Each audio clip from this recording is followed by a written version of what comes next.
All right. In the last week, what we did was we looked at some example randomized algorithms. We also saw how analyzing randomized algorithms amounts to analyzing the random variables associated with these algorithms, right? And we saw examples of three algorithms. We saw mincut, maxcut, and quicksort, right? And we gave some very simple analysis for these things. Maybe not all of them were very satisfactory, but we analyzed the random variables associated with them. In the case of mincut and maxcut, it was the cut size. For quicksort, it was the running time. And we also studied this notion of the expected value of a random variable. We saw how to calculate it and so on, right?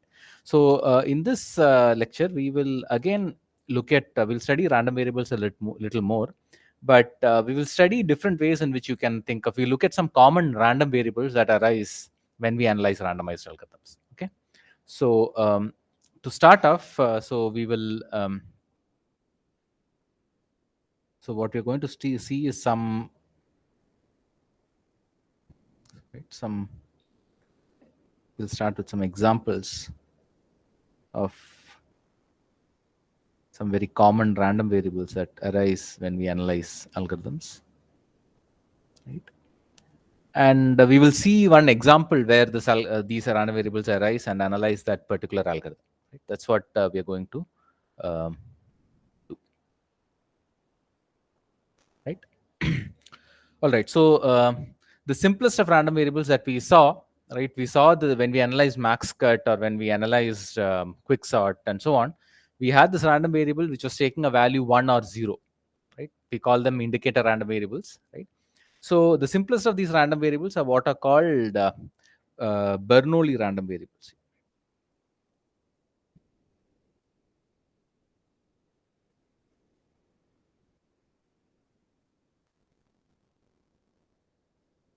Right? So these are random variables that take value 0 or 1, right? And they are indicative of an event, right? So they are indicators of some event happening.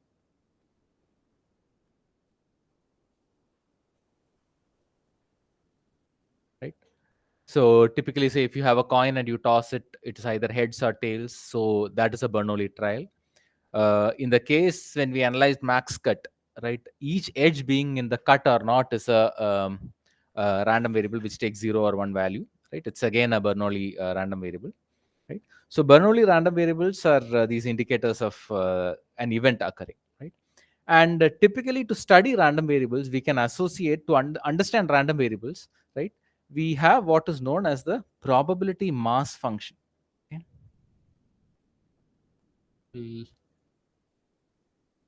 What is known as the probability mass function, or the PMF. So a random variable is fully explained by this function, which is known as a probability mass function. And what is how is it defined? So let x be a random variable.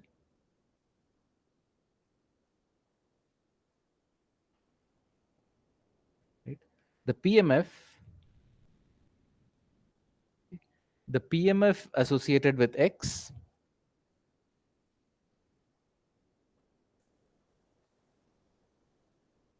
is this function which we'll call p sub x, small p sub x, which is from R to R.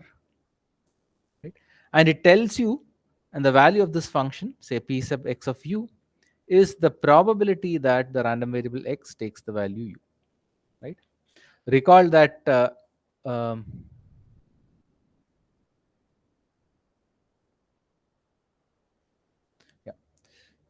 Recall that this, right, this corresponds to the event set of all omega in omega such that x of omega is equal to u, right? So to understand a random variable completely, all you need to know is to understand this function, which is known as the probability mass function, right? What is the probability weight for each of the events? What is the probability weight, probability value for, it gives you the probability of the event that, x is equal to u, correct? So for the so now what we'll do is we'll look at some very common random variables and explain them using a probability mass function, right? This is one way to define a random variables. And what we'll see is that some of these random variables which we define according to these probability mass functions arise very naturally. These are very common random variables that arise when we try to analyze certain randomized algorithms, right? So what is the so the first is, what is the probability mass function for Bernoulli random variables? The PMF of a Bernoulli random variable.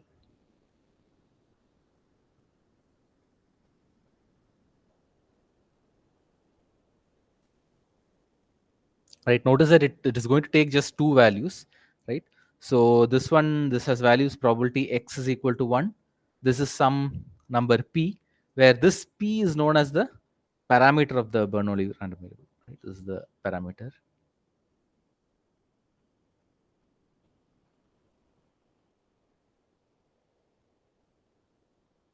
Right?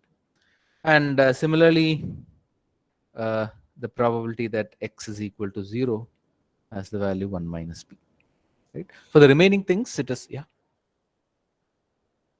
r to 0 1, yeah, it is going to be r to 0 1, right? Sure, yeah.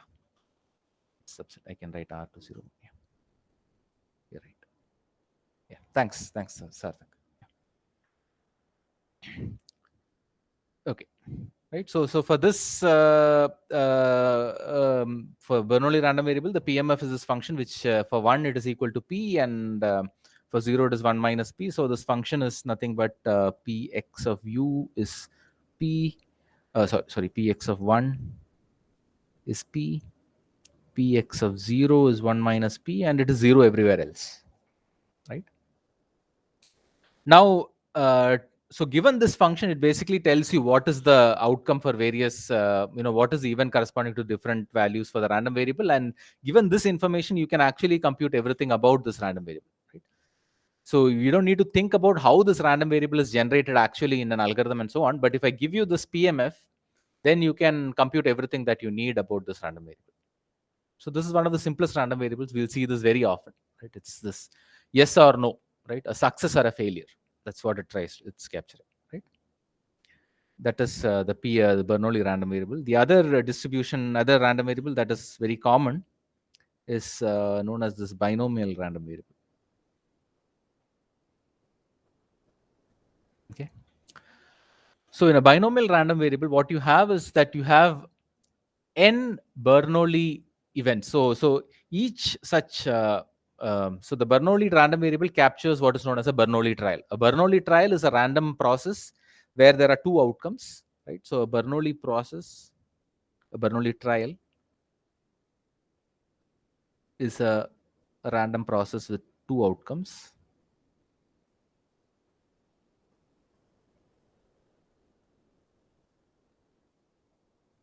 Right? Success or failure, right?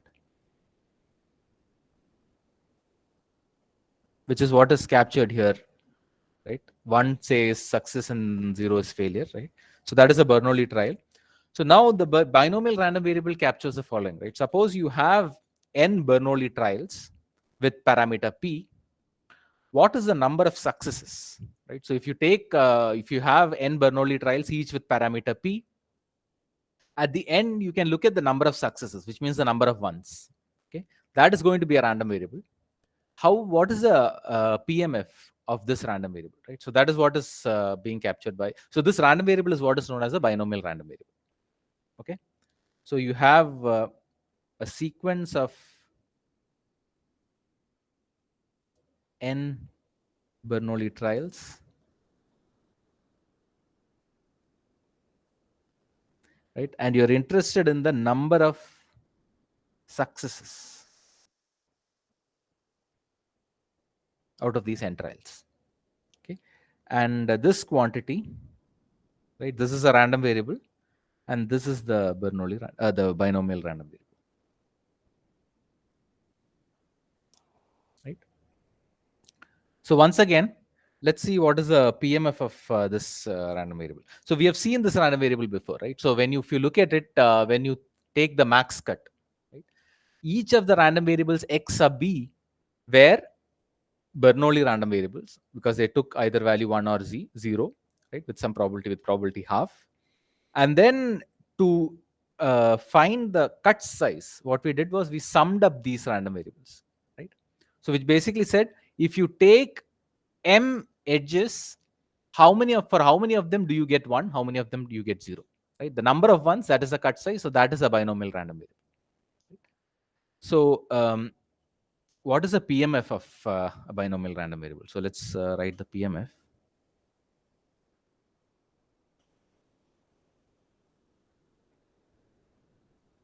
Right. So what are the possible values that it can take? So you have some n, right? So you have Px of k, right? So k is less than or equal to n. So what is Px of k is it's going to capture the probability for, right? This is nothing but the probability that the binomial random variable x will take the value k, which is nothing but the number of successes, right? So what are the total, what is the probability of, what is the probability that the number of successes is equal to k, right? The number of ways, so you have n trials out of which you want k ones, right? You are looking at the number of strings of length n of which there are k ones. There are n choose k many of them, right? And for these k ones, for these k positions, there are k positions. For these k positions, you must have a 1, and for the remaining, you should have a 0, right? So probability of getting a 1 is p, and the probability of getting a 0 is 1 minus p, right? So this is the mass function of a binomial random variable. So what I have described is how this random variable comes about in an algorithm, but it is possible that even if you just give this probability mass function, then you can say that this any random variable for which the probability mass function is given by this equation is a binomial random variable, and you can just keep analyzing. You don't have to think about how this random variable was actually generated. If you know the probability mass function, that is all that you need to understand the random variable. You don't really care how it was generated, right? But we do know that how such a random variable is generated, right? So we know that a binomial random variable. So we know that a binomial random variable is the sum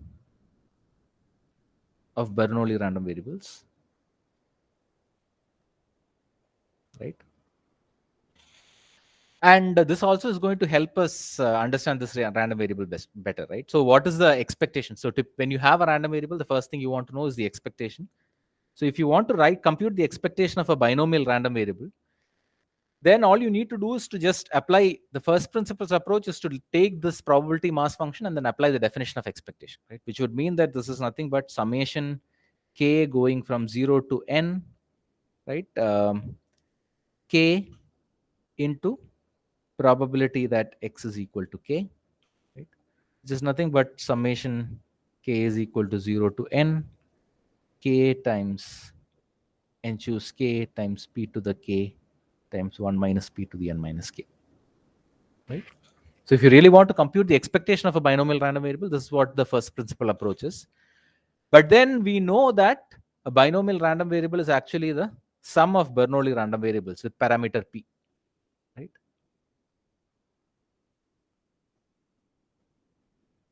Which means that I can write x as x1 plus x2 and so on till xn, where these are Bernoulli random variables.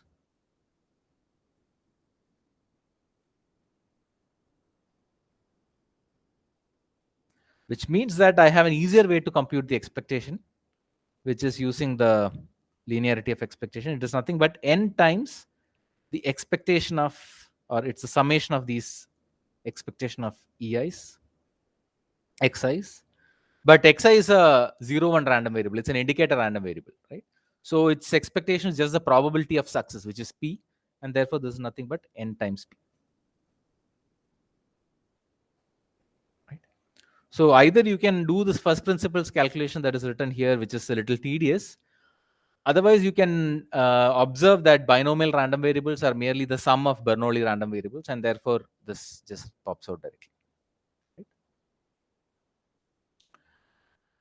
So the point is that you don't really, even if you didn't know, right, where this random variable came from, you could still analyze a lot of properties about it by just understanding its probability mass functions. Correct? Any questions so far? This?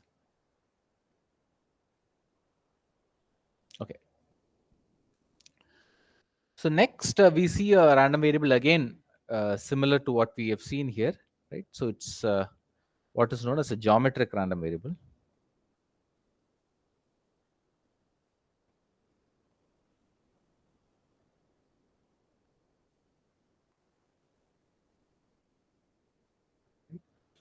So in a geometric random variable, before I write the PMF of it, let's try to see how such a random variable is generated, even though the PMF will completely describe it. Right? So what we are interested in is that you have n Bernoulli trials, okay, with parameter p.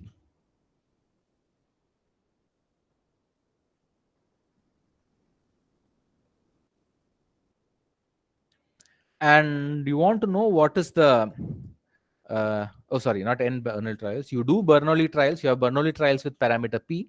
You want to look at the number of trials before the first success.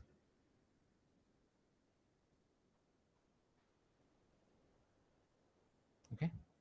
So this quantity is a random variable, right? You're interested in the number of trials before the first success. Okay. So which means that you get you're throwing this you say you're throwing a coin and you want to know success is defined by whether you get a heads or not. How many times do you have to throw a coin before you get the first heads? Say. And this is captured by the geometric random variable, which is also defined by its PMF. Right? The PMF is this value where so what will be the value? So say I want to look at Px of k, which is basically that the kth trial is a success, and until now everything has been a failure.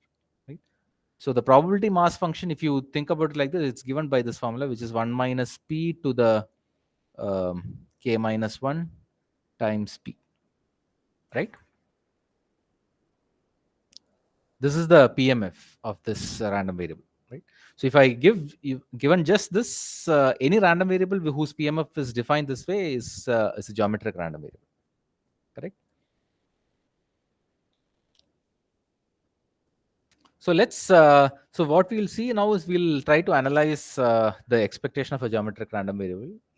While doing that, we'll just briefly recall the concept of conditional expectation and a very nice property of geometric random variables, which we will use in a lot of analysis. And then we will see an actual algorithmic scenario, right, where geometric random variables come about. Okay, so that's what is for the rest of this lecture. Okay. Any questions so far? Any clarifications?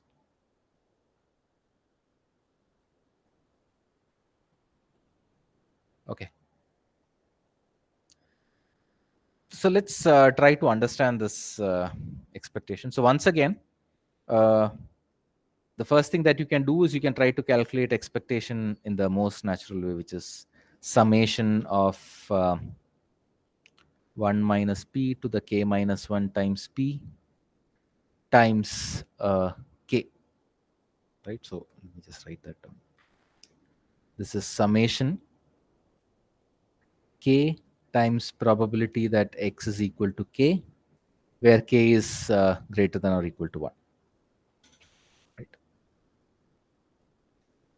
The first, so it's basically saying what is you're just summing over that the first trial gives you a success, the second one gives you a success, and so on. Right? That's what is this expression that is written down here. Right? This is nothing but summation k greater than or equal to 1, k times 1 minus p to the k minus 1 times p. Right? So you could analyze this. It's not difficult to analyze, but you just need some algebraic manipulation and so on. But we will analyze this expectation in a slightly different way, which also proves, which also shows us some very nice property of a geometric random variable. So to do that, let's first define what is known as conditional expectation. So you have seen conditional probability. Similarly, you can look at this notion of conditional expectation.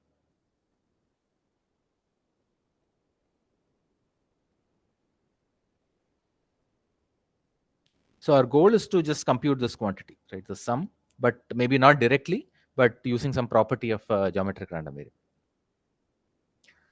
So just like conditional probability, conditional expectation is something is related. There you have two random variables. It's a property related to two random variables. So you have two random variables x and y. Suppose I tell you that an event has occurred, which means that a random variable, one of the random variables has taken a particular value. Then conditional expectation says what is now the expected value of the the other random variable, right? So you have two random variables x and y. Okay. What you're interested in is the expected value of x given that the event y is equal to small y has occurred. Right? Notice that y is equal to y is corresponds to the event, which is a set of all elements of the sample space such that the random variable takes the value y in those points. Right? So now what is the expectation of x given that y is equal to y? Okay, this is the conditional expectation, and it's the natural calculation, right? So the way you calculate it is you take sum over all x, x into probability of x is equal to x times given that y is equal to y. Correct? This is again, so what is given, you look at all the possible events that can happen given y is equal to y, what is the probability that x will take the value x times x, right? It's just an extension of that definition, right? And here is a simple fact which is not hard to verify, right? Two facts maybe I will state. The first is again linearity of expectation, right?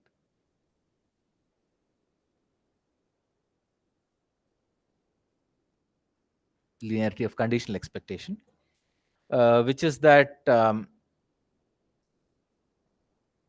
expected value of summation xi given y is equal to y is nothing but the summation of expectation of xi given y is equal to y. Right? I going from say 1 to n. Right? So just like the linearity of expectation, you have linearity of conditional expectation as well. Right? And the second one is you can express the expectation of x by, if you have two random variables, you can write the expectation of x using all the possible values for the second random variable and then taking this conditional expectation, right? So if x and y are two random variables, then the expectation of x is nothing but summation over y, probability that y is equal to y, times the expected value of x given y is equal to y. Right? So you can write the expectation of x conditioned on another random variable y, right? Using the conditional expectation of x given y is equal to y times the probability that y is equal to y. So these are not, so all of this, these can be just proved from first principle, proved from the definitions. So I will not do it here,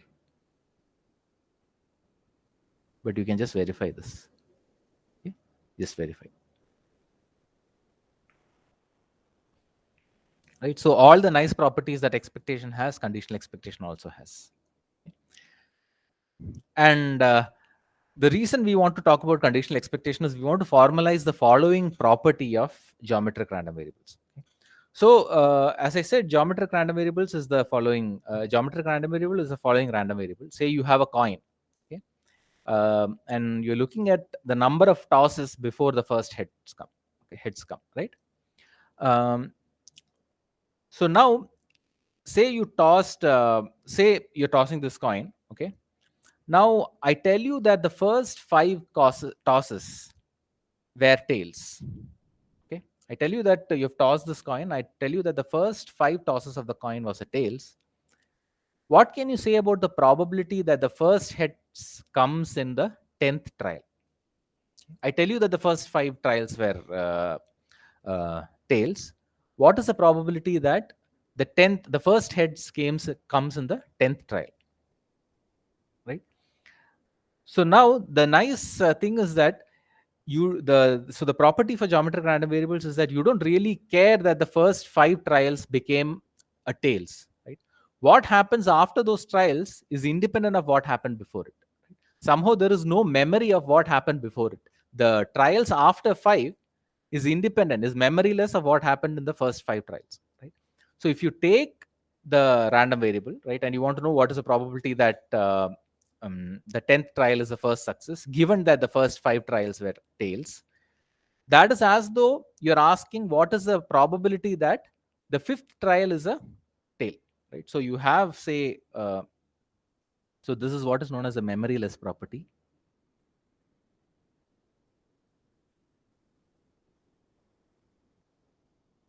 Of geometric random variables.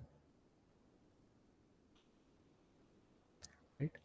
So what does it say? It tells you that if, say, you have 10 trials, say I tell you that you're tossing a coin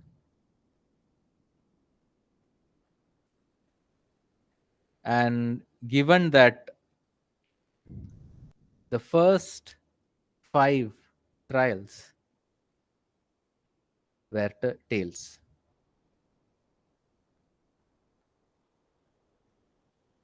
now you want to know the probability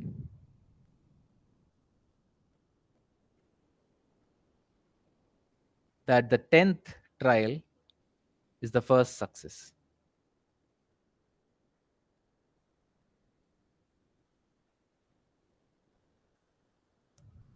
Right.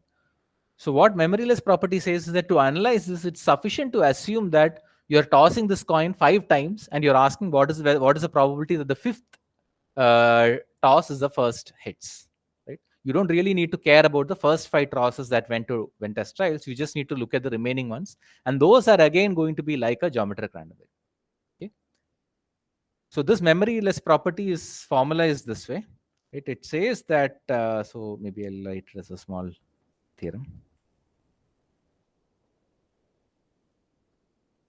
Says that if you have let x be a random variable, let x be a geometric random variable. Okay.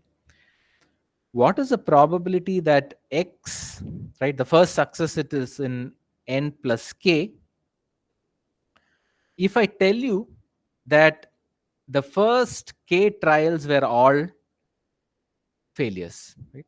What is the probability? So what does this say? This is saying that first heads in n plus kth trial, right?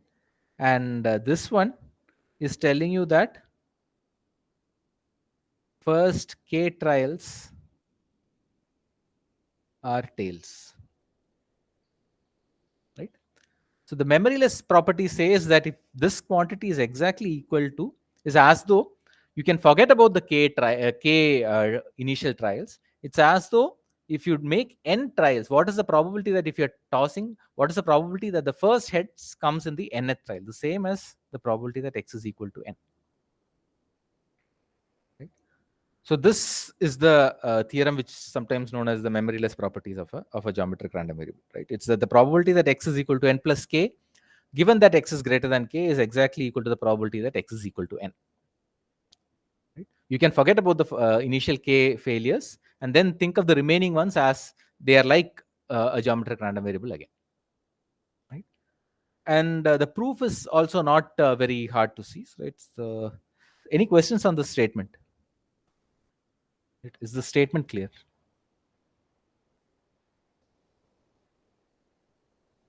Is the idea of a memoryless property and the statement clear?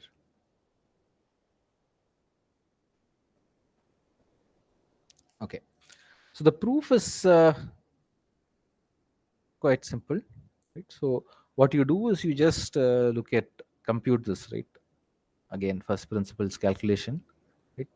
This quantity, the probability that x is equal to n plus k, given that x is greater than k, is nothing but the probability that um, x is equal to n plus k intersection x is greater than k divided by the probability that x is greater than k. And this again you can just expand. This is the probability that x is greater than k. Sorry, probability that x is equal to n plus k times the probability that x is greater than k, given that x is equal to n plus k, divided by the probability that x is greater than k. So can you just tell me what are the different terms? So what is probability that x is equal to n plus k?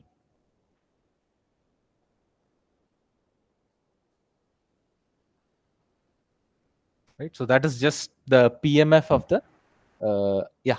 Someone wants to say yeah. 1 minus p to the power n plus k minus 1 into p.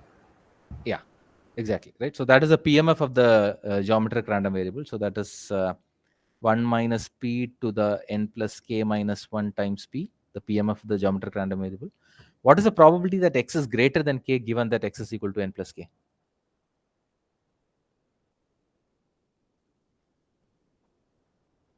What is this term? It is also like p of x equals to n plus k, like, isn't it?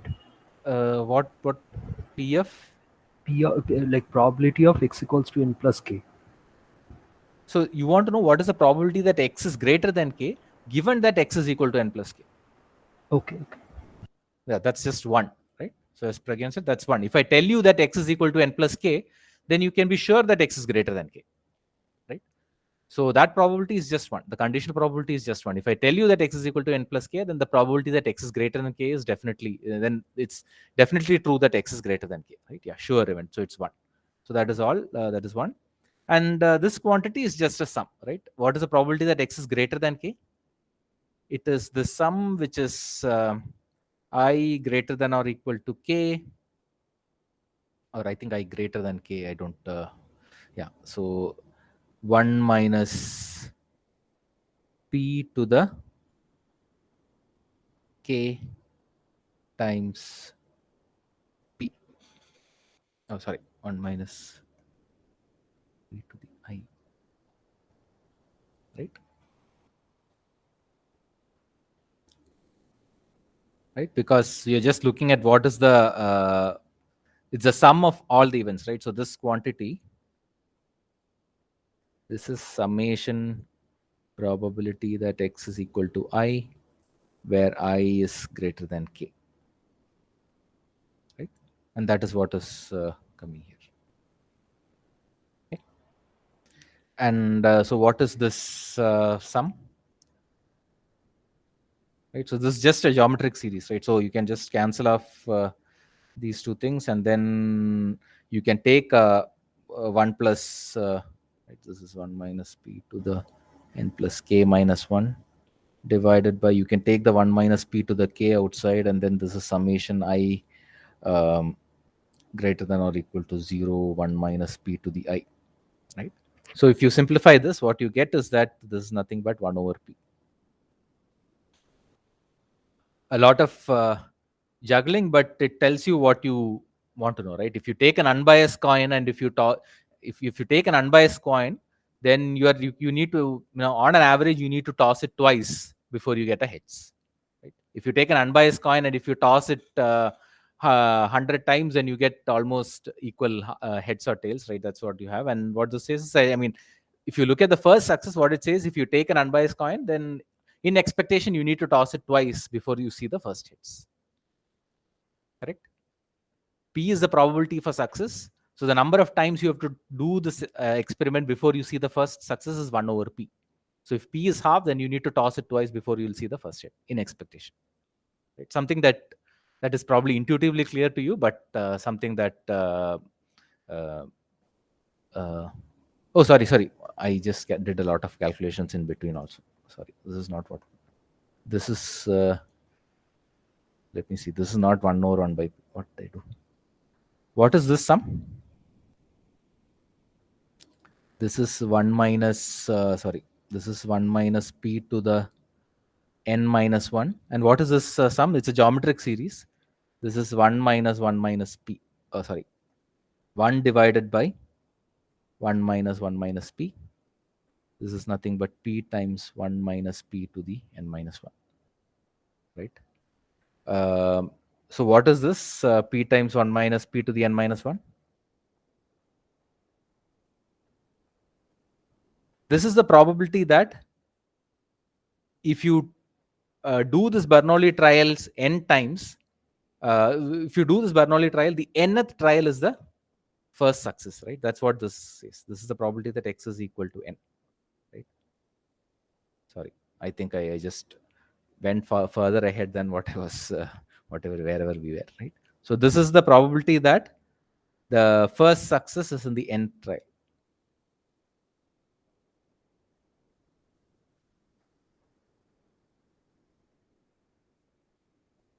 Right? So which is same as probability that x is equal to n. So that basically proves this memoryless property of geometric random variables. Okay.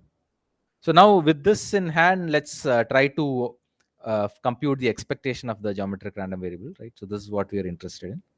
Expectation of x, right? So to understand this, so let's, so x is this geometric random variable. So now let y be a Bernoulli random variable such that, which captures the following. It's such that the first trial, which captures the first trial. So it's a Bernoulli random variable such that y is equal to 1 if the first trial is a success.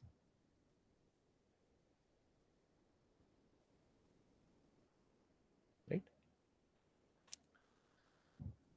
So you have a random variable. So you want to compute the expectation of x, which is basically you're looking at the number of trials before the first heads comes, for the first success comes. Let y be a Bernoulli random variable, which is an indicator random variable, which is 1 if the first trial is a success. Right? So I can write expectation of x using our formula for conditional expectation as the probability that y is equal to 0 into the expected value of x given that y is equal to 0 plus the probability that y is equal to 1 times the expected value of x given that y is equal to 1. Right? You're writing, expressing the expected value using conditional expectations. Right? You want to know what is the expected value of x. Assume that the first trial is success, then what is the expected value? Say the first trial is a failure, then what is the expected value? And you take an average of these two. Right? That should be the final expectation. That's what the expression for conditional expectation says. So let's see. So what is the probability that y is equal to 0? That is 1 minus p, right? Times the expected value of x given that y is equal to 0. What is the probability that y is equal to 1? It is p. What is the expected value of x given that y is equal to 1?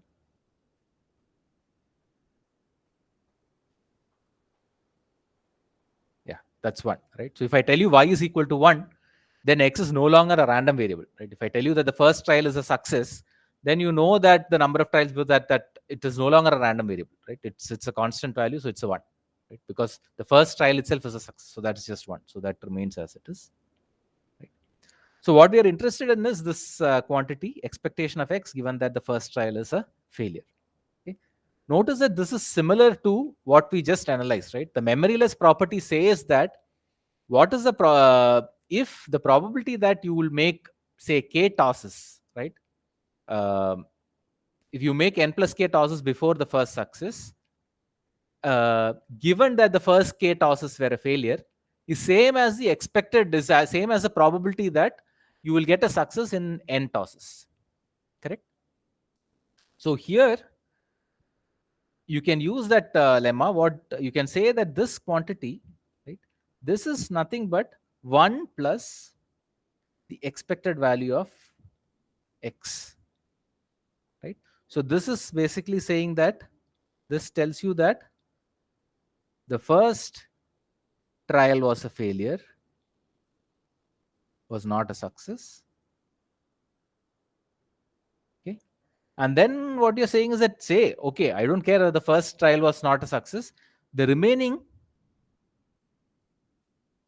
is again a geometric random variable. Correct? So therefore, you can just write this now as expectation of x is 1 minus p into 1 plus expectation of x plus p. Right? So this is nothing but 1 minus p times the expectation of x plus 1, right?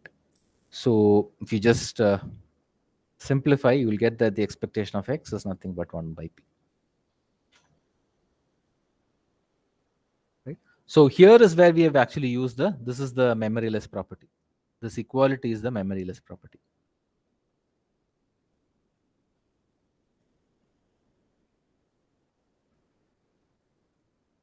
Right? Because if I tell you the first trial is a failure, then you add that 1 plus how many trials you need for the first success. Again, that is distributed like a geometric random variable. So that is again just expectation of x. Right? So it will be 1 plus expectation of x. You can see that the whatever we proved can be extended, and you can prove this expectation calculation, but it follows from the memoryless property. Right? So therefore, the expected value is 1 over p. Right? And this, as I said, is something that is close to your intuition, right? You know that if you have an unbiased coin where p is equal to half, you will expect to see the first heads. After, in expectation, you will need to throw 2 times, right? Because the probability is half. You will need in expectation 2 tosses before you see the first heads. That is what is captured in this proof as well, right? So any questions so far?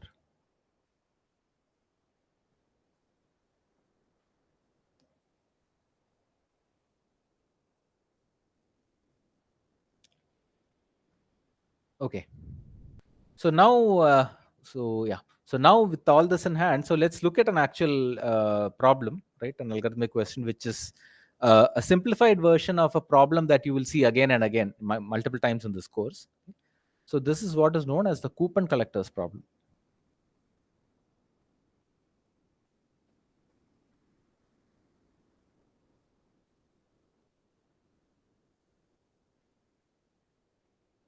Okay. So what is the coupon collectors problem? So you have uh, a person who is trying to collect certain coupons. So you have some boxes, right? A boxes, I think, say a box of chocolates, right? Each box contains a coupon.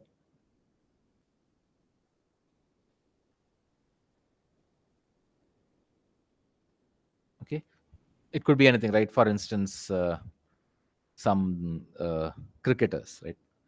Photo of the coupon could be just picture photos of cricketers. Say. And you, as a coupon collector, what you want to do is to uh, obtain all the different coupons.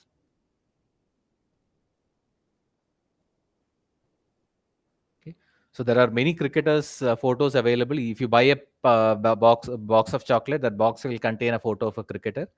You want to obtain all the uh, pictures, all the photos of all the cricketers. Okay, but now the only thing is that the photos are distributed, or the coupons, let's call it coupons itself, are distributed in the boxes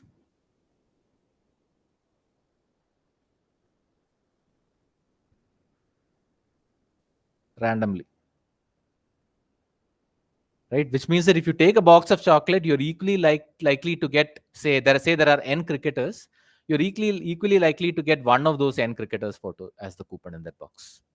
Right? They're equally distributed among all the different boxes. There are infinitely many boxes of chocolates, say, but there are n cricketers whose photos are in these boxes. Right? Each box is equally likely to have one of the n cricketers inside it. Okay. Now, what you want to do is, your question is the following. At least in this case, the question is, how many boxes must you buy to obtain all the coupons, all the different coupons, all the distinct coupons, right? So you don't. So there are n different coupons. How many boxes should you buy before you have one copy of every coupon? That is the question, right? And the coupons are distributed in these boxes uniformly at random. So if you pick up a box, you are equally likely to see one of the coupons. What does that mean? It means that the probability that you will see coupon I is 1 over n for every I. Okay. Is this problem clear of coupon collectors problem?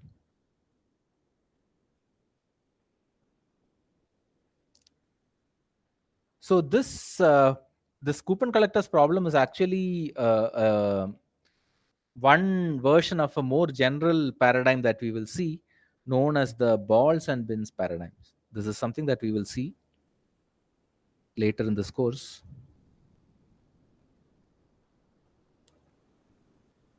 Okay.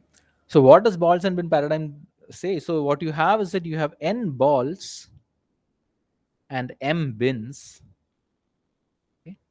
And you randomly assign balls to bins. Okay. You randomly assign balls to bins, and then you ask certain questions, right? So for instance, one question could be the same thing here, right? What it means is um,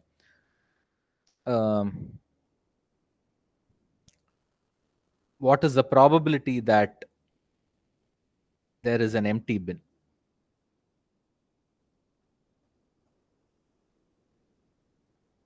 What is the probability that there is an empty bin?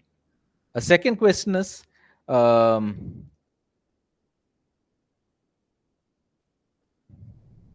what is the expected number of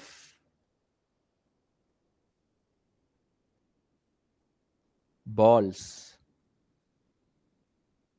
in each bin? Right?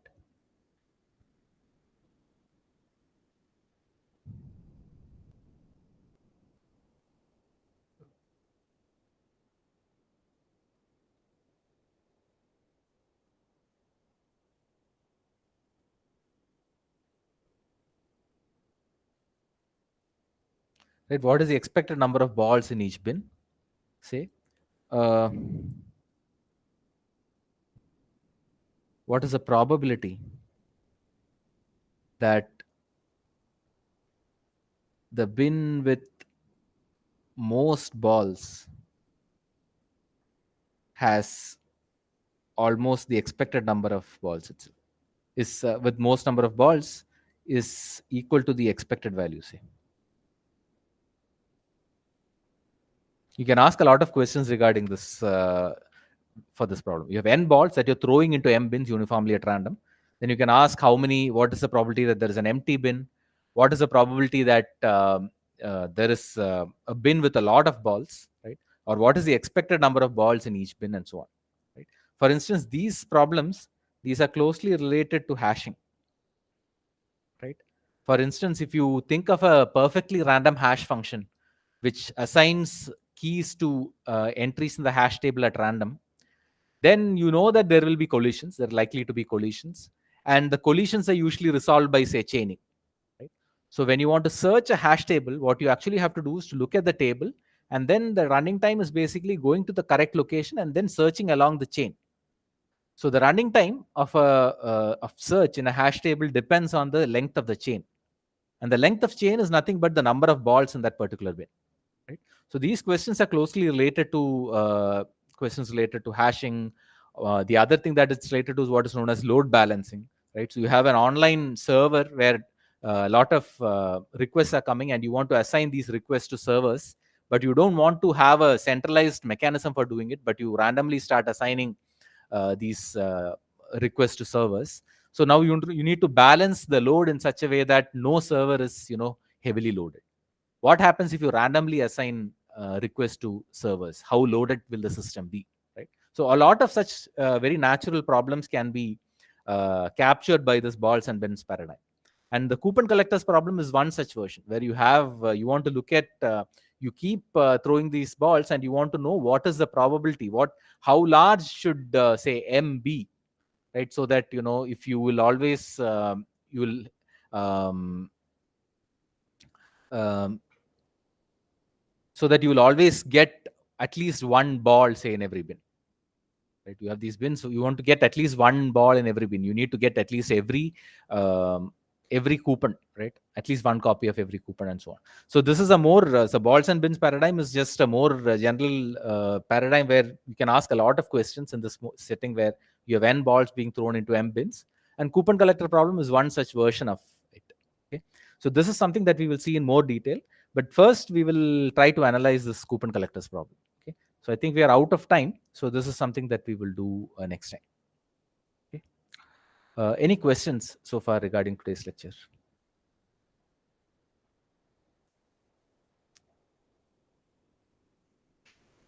Any questions?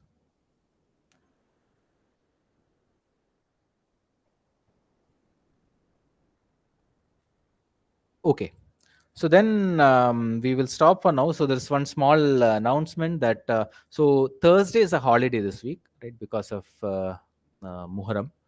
And so Wednesday, I will not be giving a live lecture, but I will record the lecture and post it, right? And send it to you, right? Because I'm a little busy this Wednesday. I will not be able to come for the lecture. So I will record the lecture and I will post it by Wednesday. Okay. So that is the only thing. So Thursday, there is no lecture. The next lecture is on 23rd, which is a Monday. But then it's a Monday with Thursday's timetable. Right. So that is also something, right? 23rd is a Thursday's timetable if you look at the academic calendar. So Wednesday, you don't have a live lecture, but I'll send the recorded lecture. Thursday, there is no lecture. The next Monday, we have lecture on Thursday's schedule, which is at 3:25. Right? Yeah. So that's all I wanted to say. Any other clarifications?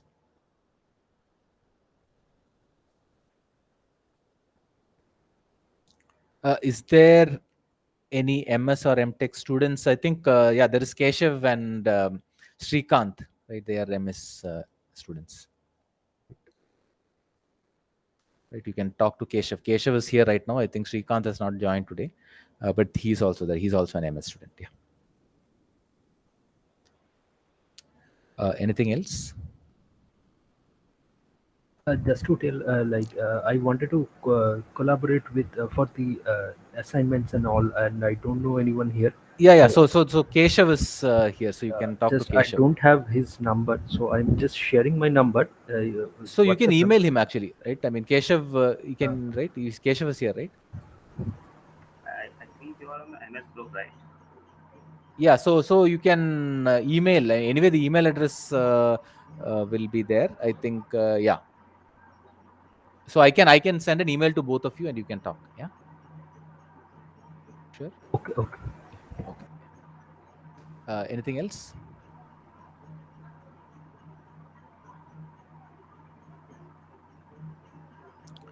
Okay, so then let's wrap up for today and let's meet